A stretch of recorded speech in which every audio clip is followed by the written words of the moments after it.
My name is Jason Carter. I'm 41 years old. I served as a firefighter for over 17 years. But the worst pain I've ever endured wasn't from any fire. It came from the person I trusted most, the woman I married. I remember waking up in the hospital, disoriented, my throat dry, body bandaged, pain shooting through every nerve.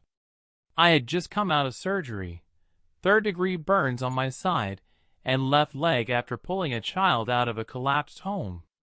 I'd been sedated for almost 2 days. The nurse leaned over and whispered gently, "You're awake. Let me get your things." I asked about Melissa, my wife. She paused. Her eyes said more than her words ever could. She handed me an envelope. Inside was a single-page note and a manila folder. The note said, "Don't contact me. I've filed for divorce. I left the paperwork with the nurse. Take care." No name. No love. Not even a "sorry." I remember staring at the ceiling tiles, trying to process what was happening. My skin felt like it was on fire, but it was nothing compared to what I felt inside. Just a week ago, she was at my side, packing my hospital bag, kissing my forehead, promising she'd be there when I got out. I blinked, and suddenly, she was gone. She didn't even wait to see if I'd survived the surgery. She didn't visit. She didn't call. She didn't even ask the doctors how I was doing. She just disappeared. But that wasn't the worst part. Inside the folder were financial documents, bank statements, withdrawals. Her name had been quietly removed from our joint accounts, and half the savings were gone. Just like that. I wasn't just left. I was abandoned and looted. And the woman who did it, the same woman who once held my burnt hands and told me I was her hero, the same woman who promised, in sickness and in health. She didn't even have the decency to tell me face to face. That day, lying in a hospital bed, stitched and scarred, I realized something. I hadn't just lost my health. I had lost everything I thought was real. But even as the morphine wore off and the pain started to set in, even as I read that note over and over again, I didn't break. Because in that silence, in that betrayal, something inside me woke up. She thought I was finished. But that was the beginning of the man I was about to become. Melissa and I met at a friend's backyard barbecue in Denver 15 years ago. I was 26, still new in the fire department. She was 24, sharp, confident, studying graphic design. She had this calm to her, like the world could be burning, and she'd still sip her iced tea without blinking. We clicked instantly. No games, no waiting. Within 6 months, we were living together. A year later, we got married in a tiny chapel outside Boulder. It rained the whole morning, and still, she said it was the best day of her life. Back then, we didn't have much. Hand-me-down couches, thrift store silverware, and a mattress on the floor. But we had each other, and we had big plans. I still remember her sketching her dream studio on napkins. And I remember promising her, "One day, I'll buy you that studio. No matter what it takes." When I started working longer shifts, 24 on, 48 off, she never complained. She packed my meals, sent me little voice notes during break hours. On weekends, we'd sleep in, order Chinese takeout, binge old crime documentaries. For years, I thought we were solid. Like rock solid. We bought our first home together, a fixer-upper. Melissa picked the color palette, I handled the sledgehammer. We built that place from the studs up. Every tile, every faucet, every light fixture, chosen together. And when we finally moved in, she looked around and whispered, "We made this." She called me her anchor, her safe place, her real-life hero. We didn't have kids, not because we couldn't, but because we weren't ready yet. She said she wanted to wait until her business took off. I agreed. No rush. There were birthdays, anniversaries, lazy Sundays. Sometimes we'd drive up to Estes Park, just to sit near the lake in silence. It wasn't perfect.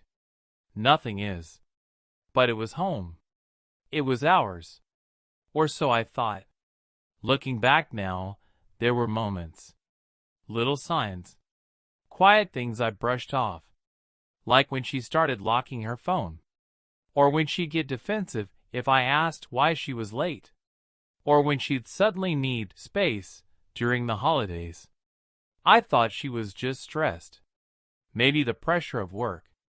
Her freelance gigs weren't steady, and I was picking up extra shifts to cover bills. But she never asked for more. Never complained. She just got quieter. I didn't press. I didn't snoop. I trusted her. Because when you've walked through burning houses and nearly lost your life for strangers, you come home grateful. You don't question love. You count it as a blessing. And Melissa, she knew that. She knew I'd never look too closely. She knew I'd always believe her when she said, "Everything's fine." We took a trip to Oregon last summer, Cannon Beach. I remember walking with her barefoot along the shore, thinking, this is it. We'd made it. We'd survived the hard years. She was smiling, laughing, holding my hand. Now I realize. She wasn't happy. She was saying goodbye.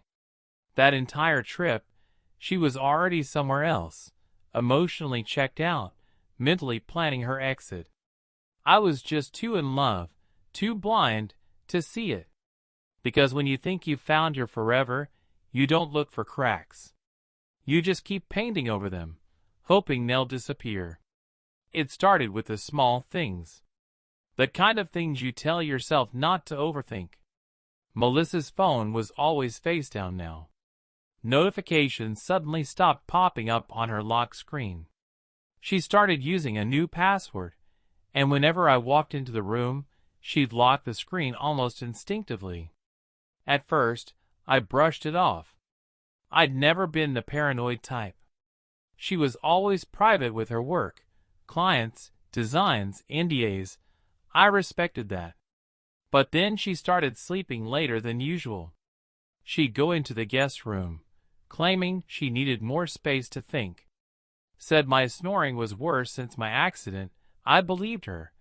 Then came the missed calls, the hang-ups, the quiet conversations in the kitchen, barely above a whisper, followed by the sound of the fridge door slamming shut like punctuation.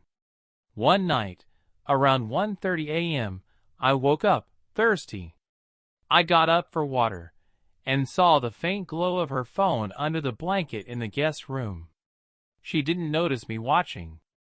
She was smiling, typing fast, stopping, deleting, retyping, pausing like she was waiting for replies that meant something. I stood there, in the dark hallway, frozen. She laughed, a soft laugh, one I hadn't heard in months, and definitely not around me. I didn't say anything, just turned around and went back to bed. That's when I stopped sleeping properly. Not because of pain, but because my gut was louder than my thoughts. The next morning, she was unusually cheerful. Made pancakes. Kissed me on the forehead. Told me she was heading out for a strategy session with a client. I nodded. I didn't ask questions. But after she left, I checked her calendar. No client listed. No meeting. Just a yellow sticky note with a name I didn't recognize and an address.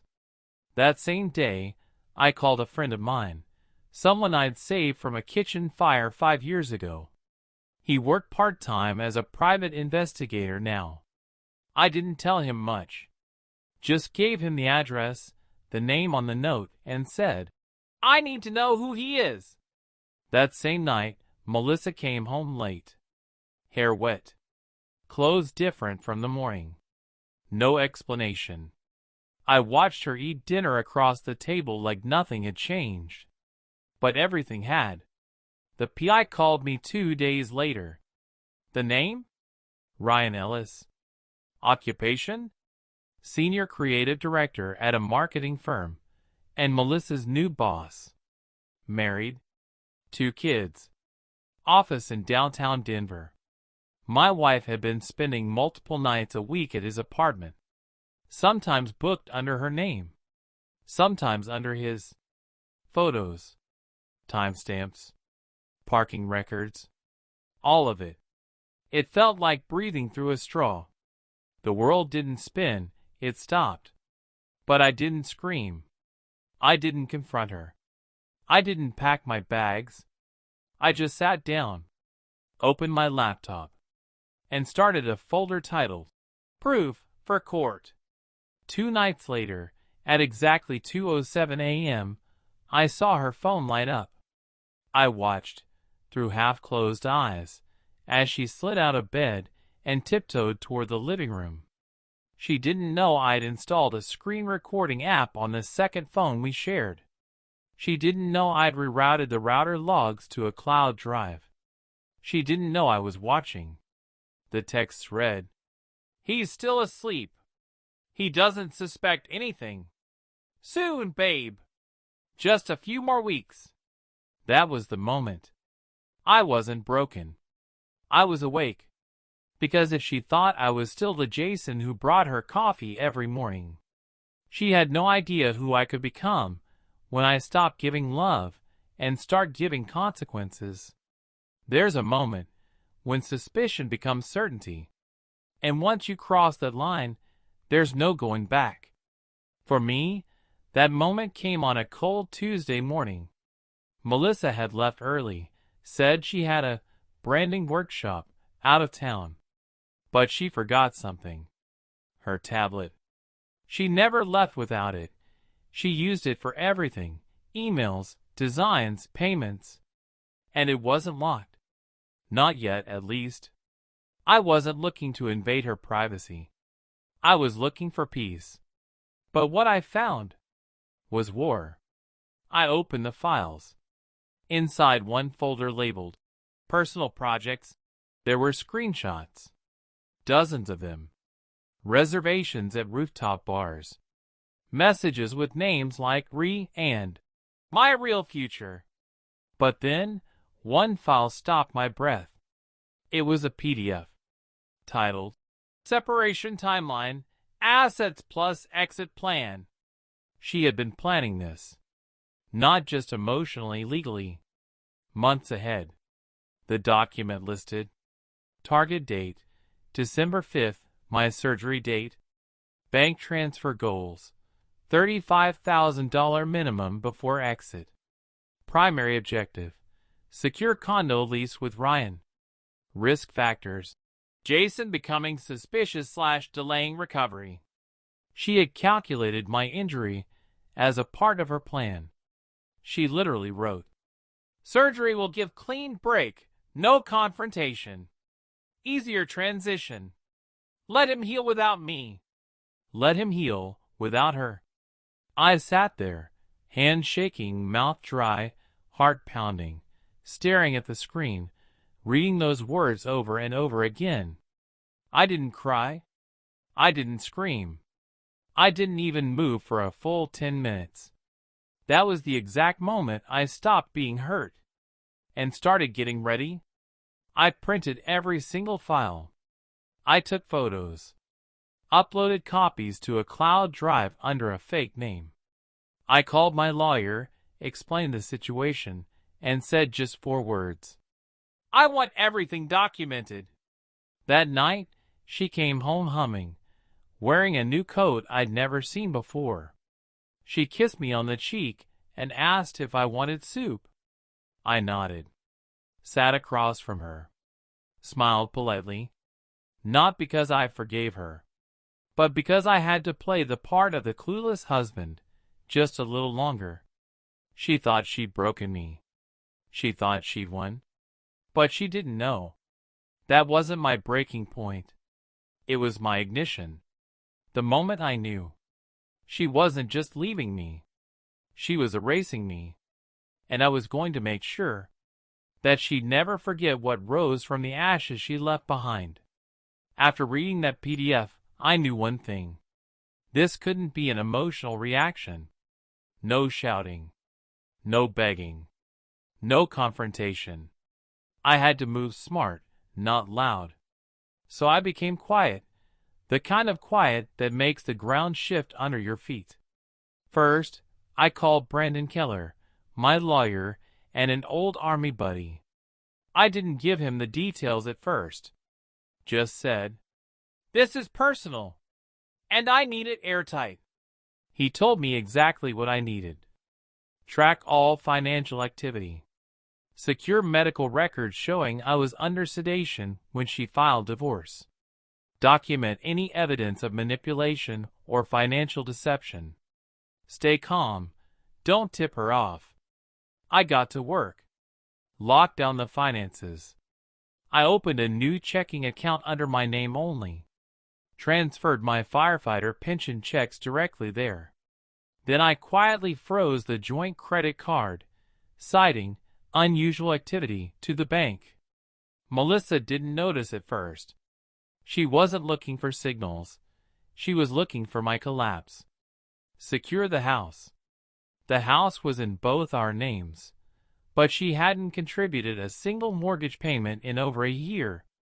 Brendan filed paperwork to shift the property into a revocable trust under my name alone, citing medical abandonment and financial fraud. She wouldn't find out until it was too late. Collect proof, discreetly. I installed motion-activated cameras, one near her workspace, another in the living room. I synced her tablet and phone to a private cloud. Anything she typed, saved, or deleted, I had it. In real time. Texts like, "He's recovering slower than I thought. Hopefully we're out before year-end. We need to time this right. Once the surgery clears, I'll ghost." I recorded phone calls, saved voice notes, even took screenshots of her calendar syncing with Ryan's travel schedule. And the deeper I went, the colder I became. Strategic allies. I reconnected with her cousin, Tina. Melissa had burned bridges with her over a petty argument. But Tina liked me. Always had. I told her just enough to gain her trust. Tina confirmed Melissa had been bragging in private group chats. "He'll never see it coming. I've got the house, half the cash, and a future." Tina sent me screenshots, including one with a photo of Melissa in Ryan's apartment, holding a wine glass, captioned, "Cheers to freedom." Brandon and I prepared the final move. We filed a response to the divorce, counterclaiming abandonment, asset concealment, and intentional emotional sabotage during medical incapacity. We set the hearing date for early February, 6 weeks from that day. But I didn't tell Melissa. I let her believe everything was working according to her plan. I let her plan her new life while standing on a legal trapdoor.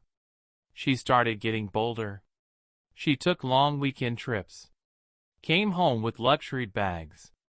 Even laughed on the phone openly now. Once, she stood at our kitchen counter, right in front of me, texting Ryan saying, "He's still clueless. This has been almost too easy." I looked at her and smiled. Because I knew. Every word was mine now. Every laugh, every lie, every move, recorded, time-stamped, documented. She wasn't building a new life. She was writing her own obituary. The day before the court hearing, she left again. Said she was going on a solo wellness retreat. She left me a note. "Hope you can find peace. You'll always be a part of my story. Just not the ending." I folded it once, slipped it into the evidence folder, labeled it Exhibit D, Delusional Confidence. Because what she didn't know was this. While she was out drinking champagne with her new man, I was preparing the quietest, cleanest war she'd ever lose. And I was almost ready. The courtroom was colder than I expected. Not just in temperature, in energy. The kind of cold you feel when truth is about to walk in wearing a suit. Melissa walked in 5 minutes late, heels clicking like she owned the place. She wore a gray pencil skirt, perfectly ironed, a bright red lipstick, and zero shame. Ryan didn't come with her, of course. She wanted to keep her new life separate, for now. She smiled at me. A polite, smug little grin. As if she still believed this was going to be clean, quick, easy. I didn't smile back. I didn't even blink. Because I knew what was in that folder sitting on my lawyer's table. Judge Patel took the bench, looked over the initial documents, then turned to Melissa's lawyer. Is your client seeking spousal support, division of assets, and sole occupancy of the marital home? Her lawyer nodded. Yes, Your Honor. Due to emotional neglect and instability during recovery. That's when Brandon stood up. Your Honor, we have evidence to challenge that claim, including abandonment during medical crisis, planned asset removal, and infidelity, all fully documented. Melissa stiffened. Brandon approached the bench with 3 labeled binders. He laid them down gently, like offering proof at a crime scene. Then, he pressed play on the USB audio recorder. It was her voice. Crystal clear. Confident. Cold. He doesn't even know what's happening. I timed this perfectly. Once I get the last deposit, I'm gone. He'll be too drugged up to fight back. Melissa's eyes went wide. Her lawyer tried to object. Denied context. Brandon countered with a full transcript, matching phone records, GPS data, and screenshots from Ryan's condo building. Then came the photos, the receipts, the hotel bookings under fake names, and finally, the PDF. Her own words, her own file, her own timeline. All printed and highlighted before a silent courtroom. Melissa tried to speak, but the judge held up a hand. Mrs. Carter, I suggest you remain seated. And in that moment, the woman who once thought she was untouchable finally looked small. The judgment wasn't delayed. House, mine. Bank assets, frozen and reclaimed. Alimony? Denied. Legal fees? On her. And the final order? She was to vacate the property within 14 days. No exceptions. The sound of that gavel dropping felt like thunder in my chest. Not because I won, but because I didn't even have to raise my voice to do it. Melissa walked past me slowly on her way out. No words. No fake smile this time. Just silence. The kind of silence that follows justice. It's been a year now. A full cycle of seasons since that day in court, since the lies crumbled under their own weight, and I walked out a free man. Not just legally, but emotionally, mentally, soul deep free. I moved out of Denver, bought a small cabin 2 hours north, near the edge of a forest I used to train in during my academy days. Quiet, still, real. I wake up with the sun now. No alarms. No panic. No pretending. I'd built a workshop in the back, started carving furniture from reclaimed wood. Nothing fancy. Just honest work. Something about shaping broken pieces into something whole. It speaks to me. I don't hear from Melissa anymore. The last I heard, Ryan dumped her 2 months after the court ruling. His wife found out. His career nosedived. And Melissa? Well, When your whole world is built on shortcuts and secrets, it doesn't take long for it to collapse. But I don't check in. I don't gloat. I don't need to. Because I've moved on. Not to someone else. Not yet. But toward myself, the man I used to be before I bent so far backward for someone who was never going to stay. I volunteer at a local burn center now. 3 days a week. I sit with kids who look like I did once, scared, in pain, confused, and I remind them, scars are just proof that you survived something that tried to end you. I still have mine. On my ribs. My leg. And yes, in places you can't see. But they don't hurt anymore.